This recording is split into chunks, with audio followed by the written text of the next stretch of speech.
Apple iPhone 8 sekarang harganya cuma 2 jutaan. 3 juta lebih murah dibanding tahun kemarin. Apakah masih worth it untuk dibeli tahun 2021? Yuk langsung aja kita review Apple iPhone 8. Halo guys, nama gue Staman dari StefTech dan mari kita langsung aja review Apple iPhone 8 di tahun 2021. Seperti biasa mari kita bahas dulu harga dan speknya.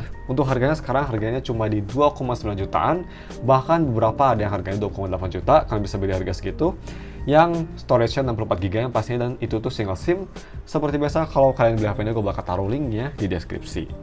So ya, untuk harga segitu kalian dapat spek pakai chipset Apple A11 Bionic dan fabrikasi sebesar 10 nm. Itu tuh mirip sama Snapdragon 845.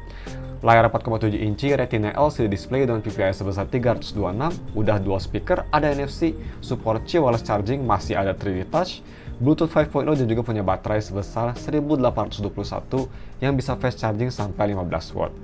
So untuk desain dan displaynya, untuk build-nya ini yang pastinya sangat premium banget. Bodi belakang masih terbuat dari kaca dan frame samping dia terbuat dari metal. Terus dia punya berat yang gak berat tapi gak enteng banget, tengah-tengah. Yang menurut gue pas banget, itu masih kerasa premium tanpa harus berat banget HP-nya. Dan untuk pemakaian satu tangan yang pastinya di iPhone 8 ini kerasa mantep banget dan gampang banget untuk navigasi pakai satu tangan. Kerasa sangat comfortable, yang pastinya berkat form factor yang mini banget. Ini tuh kalau nggak salah lebarnya nggak beda jauh sama iPhone 11 Pro, tapi tingginya jauh lebih pendek daripada iPhone 11 Pro. Yang artinya untuk nge-reach navigasi atau control center lebih mudah. Cuma memang ada satu bukan kelemahan, tapi salah satunya outdated banget di iPhone 8, yaitu dari desainnya. Walaupun memang desain belakangnya menurut gue ini masih kerasa sangat elegan banget, masih kerasa catchy banget. Tapi memang kalau misalnya kita ke depan, bisa kita lihat ini desainnya mulai kerasa sangat tua. Dia punya dagu yang super besar dan jidat yang sangat besar, terus dia itu aspek rasionya masih 16:9. Tapi menurut gue dengan dagu yang tebal itu, Apple masih bisa ngasih Touch ID sama kayak di iPhone SE 2020 yang punya kecepatan sangat cepat dan super reliable. Dan yang pastinya ini bakal sangat reliable banget di zaman sekarang yang kalian harus pakai masker. Dibanding sama Face ID, gue lebih prefer Touch ID untuk zaman Corona.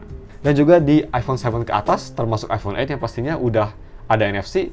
Jadi kalian bisa pakai NFC buat banyak hal, tapi yang bakal gue tes buat ngetes kartu GTO Mandiri. Kalian bisa ngetes di aplikasi Mandirinya atau bisa juga di Tokopedia. Untuk sekarang gue bakal ngetes di Tokopedia. Cara ngetesnya gampang, kalian tinggal launch Tokopedia. Di sini tinggal kalian ketik e-money, nanti bakal muncul Mandiri e-money. Kalian tinggal klik. Terus kalian klik update saldo dan kalian tinggal scan ke si daerah earpiece karena di situ terletak NFC-nya. Langsung kita scan dan itu instan banget, sangat cepat, akurat, bekerja 10 dari 10 dan kalian langsung dikasih tahu berapa saldonya. Very nice. Nah, dan untuk kualitas layarnya sendiri ini tuh masih pakai LCD yang pastinya belum AMOLED. Karena AMOLED tuh kalau nggak salah mulai dipakai di iPhone X. Tapi ya untuk kualitas sendiri, gue bisa bilang masih bisa bersaing di tahun 2021 sekalipun. Menurut gue, dia punya layar yang masih sharp detailnya, dengan warna yang natural, viewing angle yang bagus, dan juga kontras yang cukup rich. Ya gue bisa bilang ini gambar masih kelihatan sangat hidup. Kalau mau dibandingin dengan LCD lain, di harga yang sama, ataupun sedikit lebih mahal kayak Xperia XZ2 atau Redmi Note 10 yang pakai AMOLED, gue bisa bilang masih bisa bersaing dengan HP tersebut. Dan kalau misalnya mau dibandingin dengan XZ1, jauh lebih bagus di iPhone 8 yang pastinya. Untuk brightness-nya sendiri, iPhone 8 memang gak bisa terang banget. Jadi bisa kita lihat ini di B-roll-nya, di situasi matahari terik banget, layar kelihatan lumayan gelap. Dan memang kelihatan rada susah dilihat. Tapi menurut gue ini masih cukup usable kok. Bisa kita lihat ini layarnya walaupun gelap tapi masih bisa kebaca. Dan yang terakhir untuk segmen ini di touch delay-nya, ini gak usah diragukan lagi, di iPhone 8 layarnya super responsif seperti HP iPhone lainnya. Mau dipakai scroll aplikasi dengan cepat atau ngetik keyboard, semua kerasa responsif dan instan. Next, mari kita bahas audio quality-nya. Pertama, mari kita bahas audio quality via 3.5mm to Lightning port karena dia nggak ada headphone jack. Dan ini kualitasnya menurut gue udah cukup bagus tapi not the best. Overall, sound signature sangat warm dengan bass yang bassy dan punchy, tapi vokalnya masih bisa kedengaran jernih dengan instrumennya sedikit ke belakang, jadi mid-range-nya sedikit mundur, tapi masih bisa cukup rich lah, separasinya masih cukup oke. Dan untuk si full volumenya ini bisa sangat keras banget. Gue tes pakai headphone Cos Plata Pro yang butuh power lumayan besar, ini di volume 70% pun menurut gue udah cukup keras untuk selera gue. Dan untuk speakernya, ini sudah stereo speaker. Untuk kualitasnya gue bisa bilang ini lebih bagus dibanding Xperia XZ2, Sharp Aquos R3, dan bisa bersaing dengan XZ3 dan Google Pixel 3. Ini kualitasnya sangat bagus. Overall dia punya bass yang cukup punchy dengan separasi instrumen yang bagus, rich, vokalnya juga masih kedengaran jernih, dan juga dia punya soundstage yang sangat luas berkat si stereo speakernya. Oh ya, terus untuk si full volumenya ini bisa keras banget dengan minimum distorsi, which is very nice. Tapi untuk lebih detailnya, ini dia speaker testnya. Seperti biasa, gue rekomend kalian pakai headphone biar bisa ngedengerin bedanya lebih detail. Check it out, guys.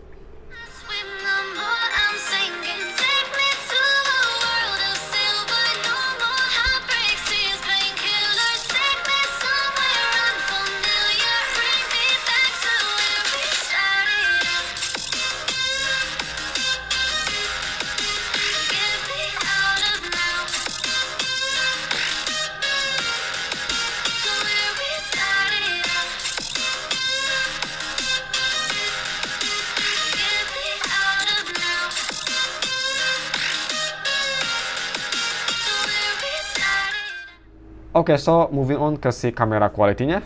Kamera belakang dia itu single kamera dengan megapiksel sebesar 12 megapiksel f1.8 yang udah ada optical image stabilization.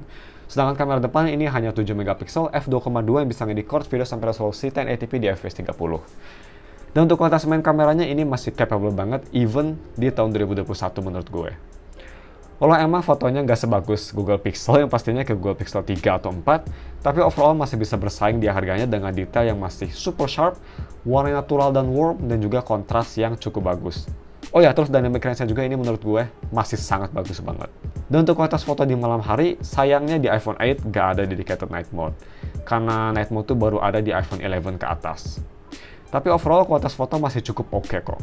Gambar masih kelihatan cukup terang dengan warna yang masih natural walaupun memang detailnya tuh agak soft dan detailnya, atau maksud gue, si noise-nya sedikit banyak. Last, untuk si kualitas selfie-nya, menurut gue masih cukup bagus. Walau cuma 7 megapiksel asal ada pencahayaan yang cukup terang kayak misalkan foto di luar, foto masih punya detail yang cukup sharp dengan warna yang bagus. Terus juga ini exposure-nya cukup bagus. Jadi kalau misalkan foto belakangnya backlight, dia masih bisa nangkep wajah kalian tanpa terang sendiri. Dan untuk video recording, kalau misalnya kita ke setting dan ke kamera, di sini dia bisa nge-record sampai resolusi 4K 60 fps dan 1080p 60 fps. Yang gue salut juga dia di harga segini 4K 60 fps-nya udah distabilisasi. Yang memang nggak bagus, tapi at least dia nggak goyang banget. So ya, ini dia sampel video yang pakai resolusi 4K 60 fps. Check it out, guys. Video recording pakai resolusi 4K 60 fps. Tes stabilisasi.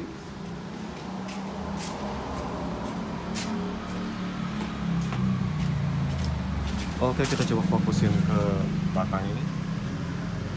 Lumayan cepat fokusnya. Overall shot, dynamic range-nya bisa kita lihat lumayan bagus video recordingnya. Bisa dibilang memang iPhone tuh kan one of the best untuk record video. Dan juga bisa nilai gimana kualitas audionya. Tapi kalau di viewfinder ini kelihatannya si kualitas kameranya sangat bagus banget. Tapi ya, kalian bisa di komen di bawah. Dan untuk si gaming performance-nya, dia itu pakai chipset Apple A11 Bionic yang ekuivalen dengan Snapdragon 845. Dan untuk game performance-nya gue coba tes main Genshin Impact, game yang pastinya sangat berat. Kenapa gue tes game tersebut? Karena kalau misalnya mau dibandingin sama HP Android yang pakai Snapdragon 845, Genshin kerasa kurang stabil dan banyak stuttering di HP Snapdragon 845. Jadi gue penasaran performance-nya gimana di Apple A11. Dan performanya surprisingly ini lebih stabil dan lebih smooth dibanding Snapdragon 845. Ya ini mungkin berkat si optimisasi chipsetnya yang lebih baik dibanding Snapdragon 845. Overall di setting low dan mix medium dengan frame rate 60, gameplay masih bisa kerasa smooth dan stutter itu dikit banget. Overall dia masih kerasa sangat enjoyable dan super playable. Tapi memang kalau misalnya kalian mainnya rada lama, lebih dari 20 menit, HP bakal kerasa sangat panas, terutama bagian kamera, dan juga mulai thermal throttling. Nah terus untuk main game rhythm kayak Bandori atau Love Live, ini emang gak usah diragukan lagi. Overall, di iPhone 8 main game tersebut nggak ada masalah audio ataupun touch delay, even di lagu yang paling susah sekalipun. Ya memang menurut gue iOS device tuh mau iPad atau iPhone, menurut gue device terbaik untuk main game rhythm berkat layarnya yang sangat responsif. So next mari kita bahas si UI experience-nya. Untuk OS sendiri ini sudah di iOS 14, kalau misalnya kita ke general dan ke about phone, dia sudah di iOS 14. Dan gue bisa jamin ini iPhone 8 bakal dapat at least update sampai 2 tahun ke depan. Sampai iOS 16 menurut gue. Yang sangat impresif. Di harganya yang 2 jutaan, HP Android baru sekalipun hanya dapat 2 tahun. HP ini dapat 2 tahun dan dalam keadaan bekas udah sangat impresif. So ya, untuk si UI performance-nya, navigasi OS atau launching aplikasi dan multitasking, semua masih kerasa super cepat dan sangat smooth. Layaknya seperti iPhone 8 pas pertama launch. Ya seperti yang gue bilang di gaming performance-nya, ini berkasih iOS-nya yang sangat optimized dan juga software support-nya yang benar-benar bagus banget dari Apple. Jadi performanya juga masih kerasa seperti HP flagship.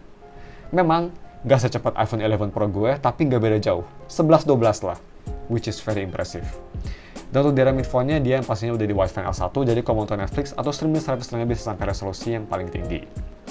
Last but not least, untuk si battery life-nya.